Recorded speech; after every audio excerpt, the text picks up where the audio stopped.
行くぞ。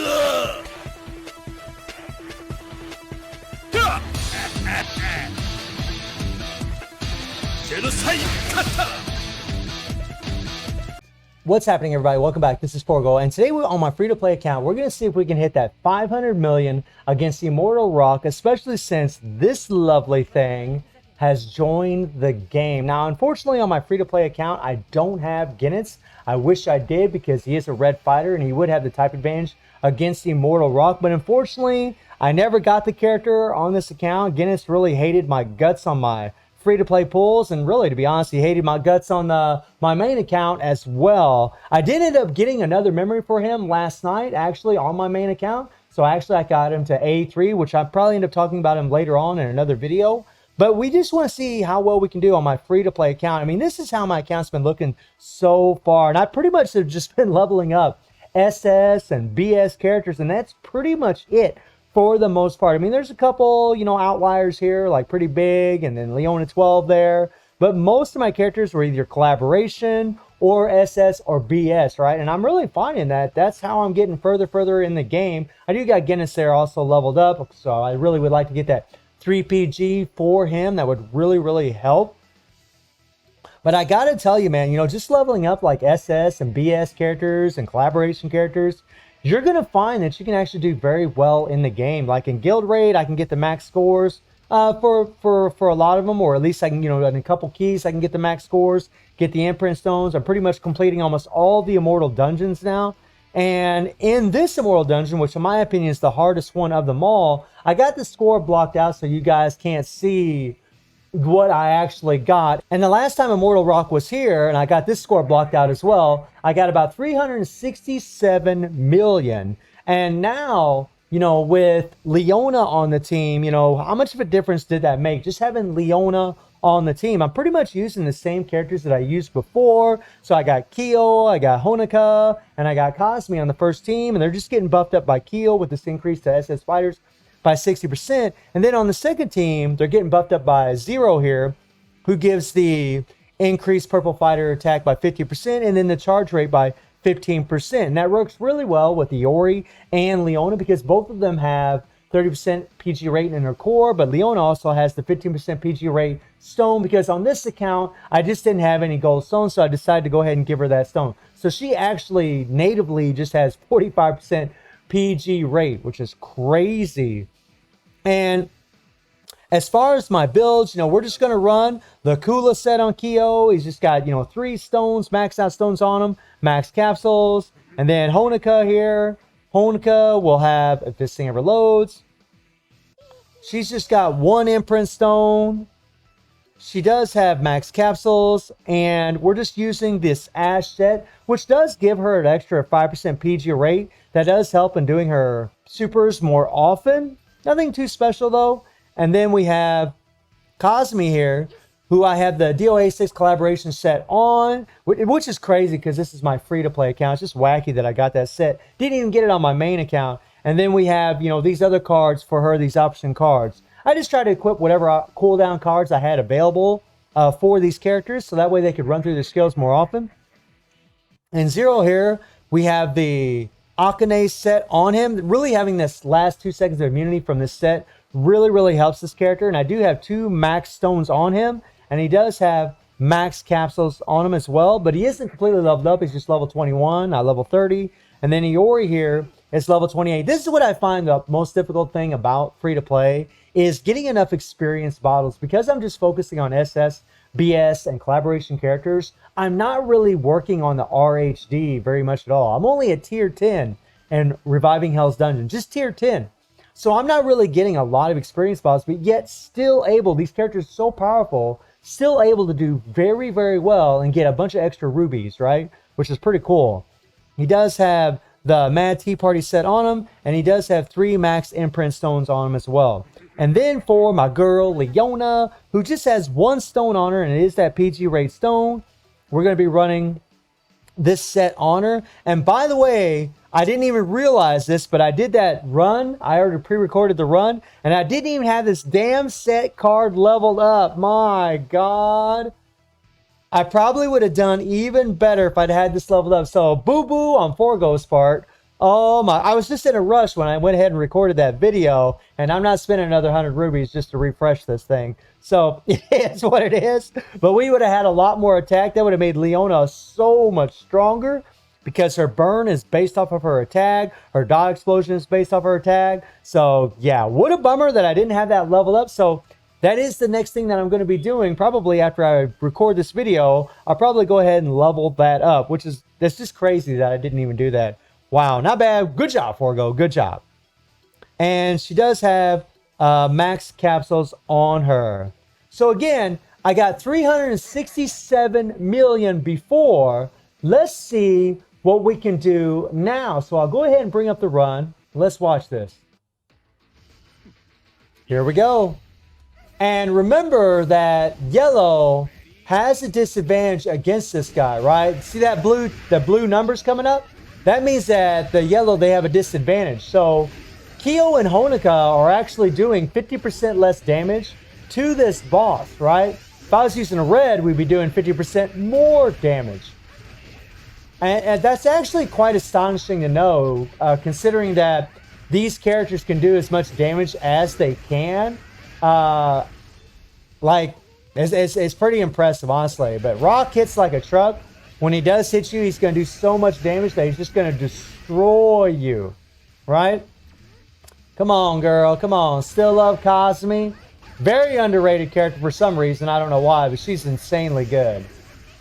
The only thing about Cosme I don't like is when she gets down to a certain amount of HP, it just seems like she dies much easier. That's kind of the thing I don't like about her. Her survivability isn't as good as like a lot of the other collaboration characters. I mean, at the very beginning it is, because she doesn't take any damage at all whenever she's at 100% HP, or actually when the opponent is at 100% HP. But yeah, I don't know. But in PvP, she's pretty damn deadly, I can tell you that. Scary little crap there. Come on, come on. And if I had better cooldown cards than the ones I'm using, it'd be better because my cooldowns are actually a little bit long. They're a little bit extended. So I'm not able to rotate through my skills as often throughout this fight. So therefore, I'm not dealing as much damage. You see Cosme, man, she's already taken quite a bit. And whenever Rahk does that big dash, like what he just did there right there, where he dashes across the screen, man, he just does nutty damage. I mean, look at Honoka. Honoka's got great survivability, and she's lost a lot of life. That's really the hardest thing about Rahk, is keeping these characters alive. But the fact that, you know, they can stay alive pretty much throughout most of the fight, even at level 10, right? Honoka is very impressive. It really is. I mean, if I leveled up these characters, getting that 500 million wouldn't be so hard, right? It would not be that hard. But again, the struggle that I have, at least on my free-to-play account, and I believe many for you out there as well that are running free-to-play, is you just don't have a lot of experienced bottles, right? That's the thing that I think kills us, or at least those of us players that just focus on BS and SS and collaboration characters. Get them, girl. Get them. Get them. And another thing about Leona for this is the fact, one, she doesn't have a disadvantage against this boss, but also she applies burn. This is going to allow you to do a lot more damage to this boss. And right now we're at 200 million, you know, between the two teams. We still got 43 seconds left of this fight. Come on, girl. Come on. And honestly, Zero, this is the character you got to be really careful of trying to keep alive. Yeah, he's got a shield, but when he gets down to 50% HP, that shield is gone. Well, actually, when he's down to 49%, it is gone. He doesn't get it anymore, so the only means of survivability he actually has is his hyper armor on his third skill. That's it. So if he gets hit by Rahk dashing across the screen, he's going to lose a lot of life. He's going to lose a tremendous amount of life, and it's a bummer. Now, Leona, you don't have to worry about her so much. Her survivability is quite nice because of her shield, because she's a defensive character, because she has hyper armor on her first skill.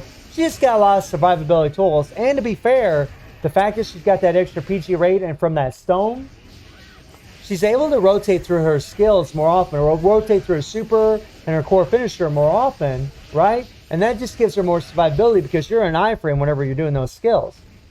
So on top of the shield and on top of the fact that she is a defensive character, her survivability actually goes up. And I'm really trying to spam her. That way we can apply as much burn as possible. Plus, Leona's skills just, you know, her super and her default are quite long, right? Come on, get him, guys, get him. Let's go. And really, I mean, I say this all the time, but really just trying to keep these characters alive is the hardest thing. Like right now, Yori's life looks really good. Leona's looks really good. Their HP pool looks very solid. I mean, they're up around that, you know, above 80% range. But look at Zero. Zero, his shield is gone. I can't bring up the shield no more. So now I got to play him in a way where if I don't have his hyper armor up, I have to like hold the guard or just try to dodge away from Rahk and try not to take any damage, right? But at the same time, you're trying to switch your characters and you're trying to, you know, use their supers, right? You're trying to use their supers instead of their defaults. Although Zero's default is pretty long, and actually so is Leona. Yours, you don't want to use the default. It's actually too short. Don't care for it. But it does apply burn, just to be fair. I mean, it does help as far as doing some little extra damage to Rahk. Come on, I mean, we're over. I mean, guys, we broke my record. I did 367 million before. Now we are going to hit 420 million. We still got 9 seconds left. I'm just trying to keep these characters live so we can keep spamming through these supers and through these defaults over and over and over. Come on, girl. You can do it. You can do it. And I am going to be able to, I think, be able to maybe level up Leona one more time. I do believe. I think I can use I think I have a fighter selector for her to where I can level her up and do a little bit better, because she really would make a huge difference. And look at Zero, man. He's about ready to croak. He's about ready to croak. The bad thing about Leona's explosion, it does remove burn, which is kind of a bummer, but we didn't hit 500 million, right? But on my free-to-play account, with these characters that are far from leveled up, we were able to hit 465 million, which is phenomenal, my friends. That is phenomenal on my free-to-play account. I mean, this is about a 5-month-old account, and already almost completing Immortal Rahk, and was able to get all of these lovely rubers, my friends. All of these lovely rubers, and that is phenomenal. So, I mean, it does always beg the question as, you know, really should you level up other characters? Like, should you level up your other Fest characters? Or should you just focus on BS and SS? Personally, I do think you should try to level up your other characters. I mean, I kind of focus all my attention on BS and SS and collaboration, but I really do think you should focus on your other characters. That way you can come into RHD, you can come in here, and you can start leveling up your characters and start getting through here so you can get more experienced battles. If you just rely on SS and BS for this, you're only going to go so far, like what I've done. I'm only a tier 10. I cannot go any further because I need more characters leveled up. I need, you know, all yellow characters here. And right now, you know, as far as yellow characters, I have Kyo and I have Honoka, but that's it. I have no other yellow characters leveled up. So, I mean, you're pretty much in a situation where you're forced to level up other characters, which I actually think is a good thing. I think those kinds of things do help the game. It helps the longevity of the game, because when you can just rush through content, it makes games a little bit boring. But I will say this. The power creep of the SS and BS characters, I don't think is really a good thing, because even though I'm not progressing really through RHD, I am progressing through all of the other game modes quite well, right? And quite fast. So let me know how you're all feeling about all of that. And I do stream on Twitch at 9 p.m. GMT+7 time. The link will be in the description below. And I hope you enjoyed the video. Thank you for watching. Y'all take care and have a good one. See ya.